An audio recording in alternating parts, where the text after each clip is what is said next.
Madeline's Rescue by Ludwig Bemelmans. In an old house in Paris that was covered with vines lived 12 little girls in 2 straight lines.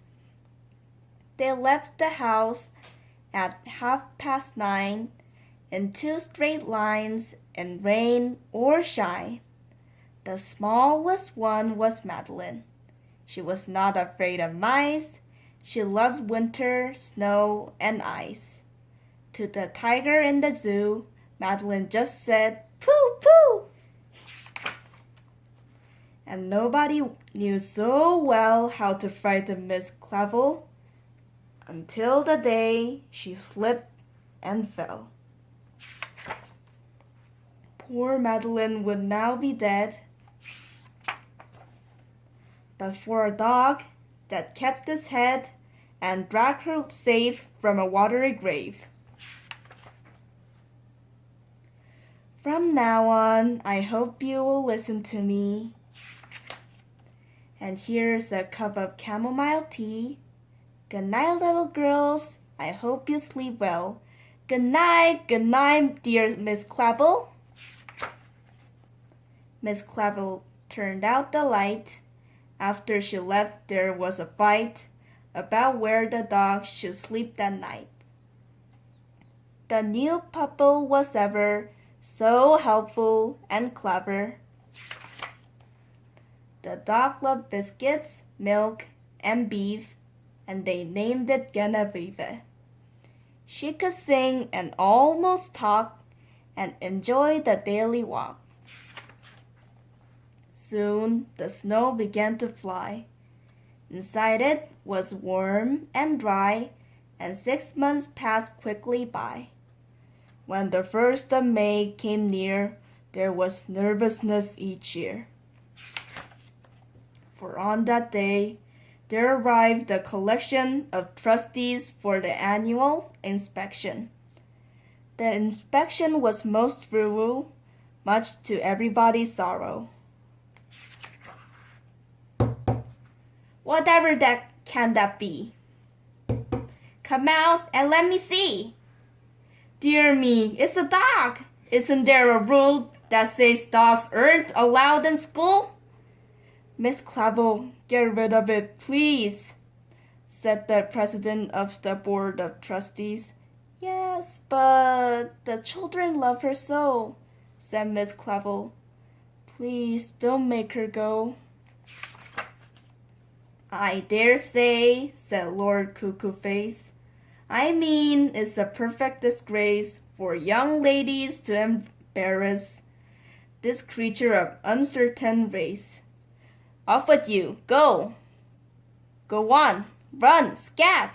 Go away and don't come back. Madeline jumped on the chair. Lord Cuckoo-Face, she cried, beware! Miss Genevieve, noblest dog in France, you shall have your vengeance. It's no use crying or talking. Let's get dressed and go out walking. The sooner we're ready, the sooner we'll leave, the sooner we'll find Miss Genevieve.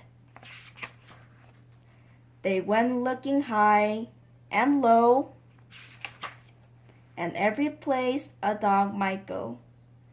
And every place they called her name, but no one answered to the same. The gendarme said, "We don't believe we've seen a dog like Genevieve." Hours after they had started, they came back home broken-hearted. Oh, Genevieve, where can you be? Genevieve, please come back to me. In the middle of the night, Miss Clavel turned on the light and said, "Something is not right." An old street lamp shed its light on Miss Genevieve outside. She was petted, she was fed, and everybody went to bed. Good night, little girls. I hope you sleep well. Good night, dear Miss Clavel. Miss Clavel turned out the light, and again there was a fight, as each little girl cried, Genevieve is mine tonight. For a second time that night, Miss Clavel turned on her light.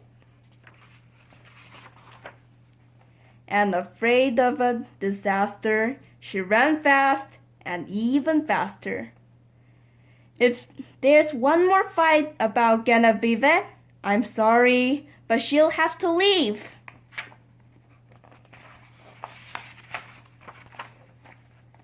That was the end of the riot.